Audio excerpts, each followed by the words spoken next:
como pueden ver, el título de la presentación es La hora más oscura es justo antes del amanecer.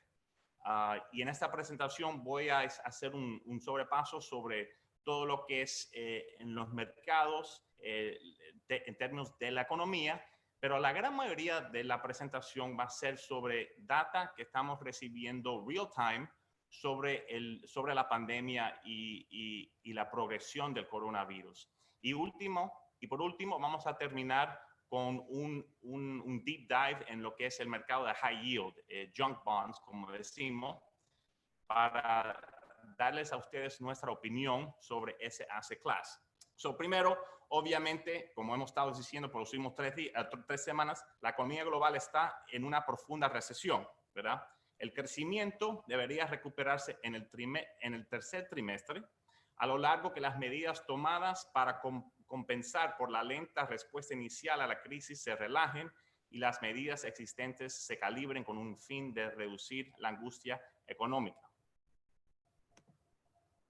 La recesión por el COVID comenzó solo 1 o 2 meses atrás, pero incluso ya comienzan a surgir algunos signos de la recuperación tan esperada. Y vamos a hablar de esos en unos momentos. El apoyo monetario continuó y el estímulo fiscal sin precedentes deberían ayudar a impulsar la recuperación una vez que las empresas reabran y los trabajadores regresen a sus trabajos. Pero la duración de las cuarentenas y paralización de ciertos sectores sigue siendo una fuente importante de riesgo a la baja para la economía. Los inversionistas deben mantener una moderada sobreponderación hacia acciones mundiales, incluso si las perspectivas a corto plazo siguen siendo peligrosas. El S&P 500 se recuperó un 18% la semana pasada y los inversionistas preguntaron, ¿hemos ya pasado el fondo de la caída? A largo plazo sí, pero una recuperación sostenible del mercado solo será posible una vez que el levantamiento de las medidas más extremas esté a la vista. Algunos de los mercados que los bancos centrales están comprando directamente y en tamaño, como el MBS americanos, los bonos municipales, soberanos periféricos de la Unión Europea, ya han trazado al menos la mitad de sus caídas en los precios y los picos de volatilidad en los mercados se han atenuado entre un cuarto y la mitad en comparación a su peor momento. Los activos de riesgo merecen asignaciones neutrales en el peor escenario, aunque luce más sensato asignar un sobrepeso ligero dado el riesgo. Recompensa cuando la economía se reactive. Los inversionistas deben aumentar la exposición a empresas con grado de inversión de neutral a sobreponderada. Los diferenciales, spreads de crédito del alto rendimiento deberían reducirse en los próximos 12 meses, pero en este momento preferimos un crédito con grado de inversión ajustado al riesgo. Los spreads de alto rendimiento ahora tienen un precio justo para un ciclo de incumplimiento de magnitud similar a la recesión del 2001-2002 y la entrada de la Reserva Federal en el mercado de bonos corporativos significa un cambio positivo potencial para los spreads de grado de inversión. Los inversionistas de alto rendimiento con horizontes de 12 meses o más también deberían comenzar a agregar exposición. En los mercados emergentes, creemos que el progreso de la pandemia está retrasado entre 3 a 4 semanas en comparación a países desarrollados. China es una excepción. Para los inversionistas, creemos que es demasiado pronto para pensar en regresar a mercados emergentes, ya que es probable que se viva otro tramo hacia la baja. Bueno, esos son mis comentarios generales sobre el mercado. Ahora les voy a hablar un poco más en detalle sobre la dinámica de la pandemia del coronavirus. Como le había dicho, la clave para predecir la evolución de la pandemia es el acceso a datos en tiempo real. JP Morgan ha desarrollado un ingenioso conjunto de datos para rastrear brotes en tiempo real de enfermedades similares a la influenza atípica en los principales centros urbanos de Estados Unidos. Como pueden ver aquí, los datos predijeron correctamente el brote antes que los medios de comunicación y la data oficial de los resultados de pruebas del COVID-19, que por cierto están sistemáticamente sesgadas debido a la falta de pruebas aleatorias a gran escala a raíz de la falta de kits de prueba. Asimismo, JP Morgan se ha adelantado en predecir la eficacia de las medidas implementadas para restringir la propagación de todas las enfermedades atípicas similares a la influenza que incluyen el COVID-19. Como puede ver en este primer gráfico, el pico en los casos activos probablemente ocurrió hace unos días en los Estados Unidos.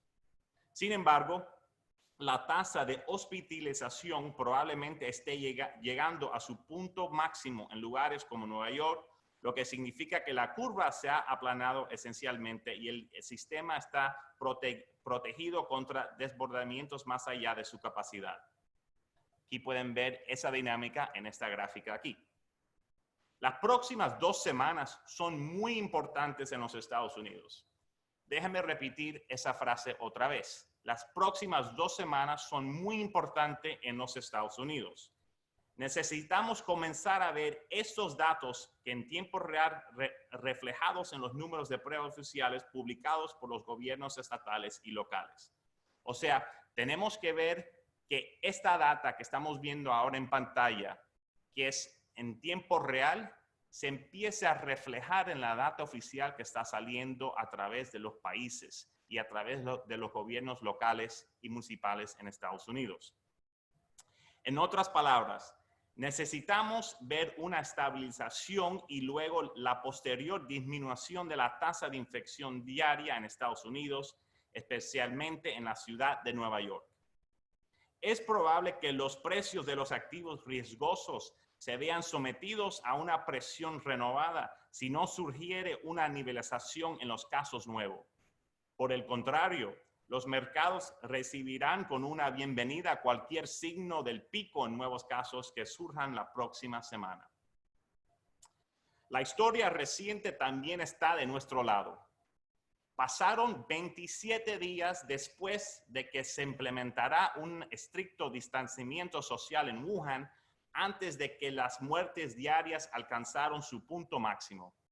Nueva York, California y otros estados que tomaron medidas tempranas para cerrar negocios no esenciales apenas comienzan la 3ª semana. Entonces ya estamos llegando ahí. Del modelo Murray, que es de la Universidad de Washington, que es el que utiliza la Casa Blanca para coordinar su respuesta, le hago un quote directo. La demanda de servicios de salud aumenta rápidamente en la última semana de marzo y las primeras 2 semanas de abril, y luego disminuye lentamente con el resto de abril y mayo, con una demanda que continúa hasta bien entrado junio. Las muertes diarias en el pronóstico promedio superan los 2.300 en la 2ª semana de abril. Si bien la demanda máxima se producirá a nivel nacional, en la 2ª semana de abril, esto variará según el estado. En esta diapositiva observamos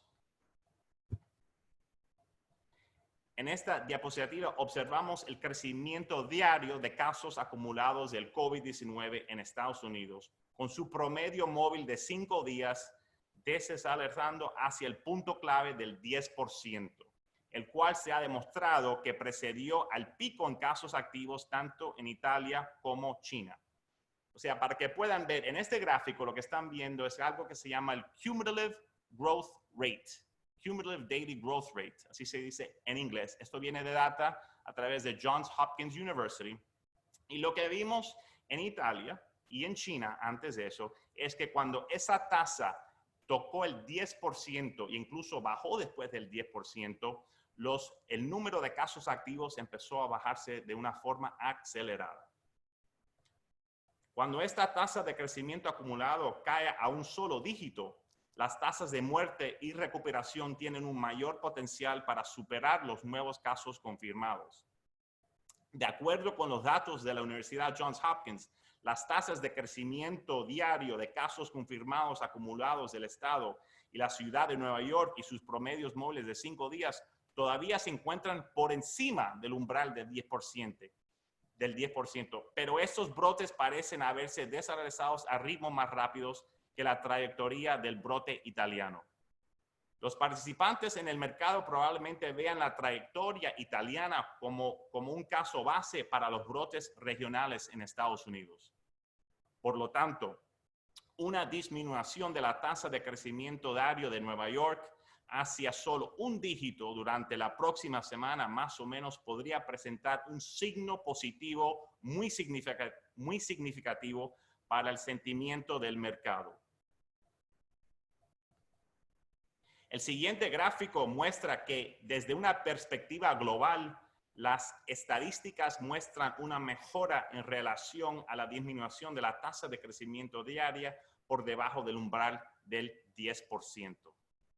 Finalmente, desde mediados de marzo, el número de estados americanos con un crecimiento diario de casos por encima del umbral del 10% ha disminuido y esto se ha correlacionado con caídas en el índice de volatilidad VIX. O si la deceleración continúa, esperamos ver más caídas en la volatilidad implícita. Aquí en esta gráfica pueden ver esa correlación en ese umbral de 10% que estamos hablando y el VIX, que es un índice de volatilidad mundial. En resumen, el número de casos confirmados del COVID-19 se ha convertido en el principal impulsor de la actividad macroeconómica mundial. La amplitud y el ritmo de las nuevas infecciones determinarán si es probable que los expertos médicos estén de acuerdo en que se puedan aliviar las medidas de distanciamiento físico, lo que a su vez determinará cuándo la actividad económica mundial puede comenzar a normalizarse. Por ahora, la esperanza de una eventual reanudación de la actividad económica se basa en el éxito que han tenido las medidas de distanciamiento físico tanto en China como en Italia. Aquí en esta gráfica pueden ver que claramente el trend en Italia ha mejorado y esta data es desde el 31 de marzo. Como pueden ver, desde el 20 de marzo ha habido una caída, un punto de inflexión en los nuevos casos diarios en Italia. Esta misma dinámica es lo que estamos esperando ver en Estados Unidos. Si empezamos a ver esa data reflejándose de esa forma en Estados Unidos la semana que viene y la semana después, entonces vamos a estar mucho más confortable con el nivel de riesgo que tenemos en este momento. Nuevamente, la historia reciente es un buen augurio para los Estados Unidos. Ahora voy a terminar mis comentarios con algo sobre los bonos de alto rendimiento. Aunque el aumento de los impagos y el downgrade en calificación crediticia han sido ya considerados en los precios de créditos de baja calificación y alto rendimiento, dichos factores continuarán afectando negativamente el rendimiento de estos papeles. Los diferenciales de bonos corporativos de alto rendimiento de Estados Unidos se han ampliado significativamente durante el último mes, pero en los niveles actuales no compensan adecuadamente a los inversores por el próximo ciclo de incumplimiento. En este gráfico podemos observar el método proxy de VCA Research para evaluar la expectativa de incumplimientos de bonos de alto rendimiento durante el próximo año. Destaca dos puntos relevantes. Primero, el mercado parece haber adecuadamente estimado e inclusive sobreestimado la tasa de defaults para 2008, 2009, 2012 y el 2015, 2016. Pero lo que es más importante para nuestros propósitos, según esta medida, los bonos de alto rendimiento están valorados actualmente con una tasa de incumplimiento en mente en el rango del 8 y 9%, por debajo de la tasa de incumplimiento esperada del 11 y 13% para este ciclo. Entonces, si bien las compras de bonos corporativos de la Reserva Federal probablemente harán que los spreads de grado de inversión se reduzcan, los inversionistas deben esperar hasta que los spreads de alto rendimiento se aproximen a los 1,100 puntos básicos antes de aumentar su exposición a esta clase de activos. Y con eso termino mis comentarios preparados.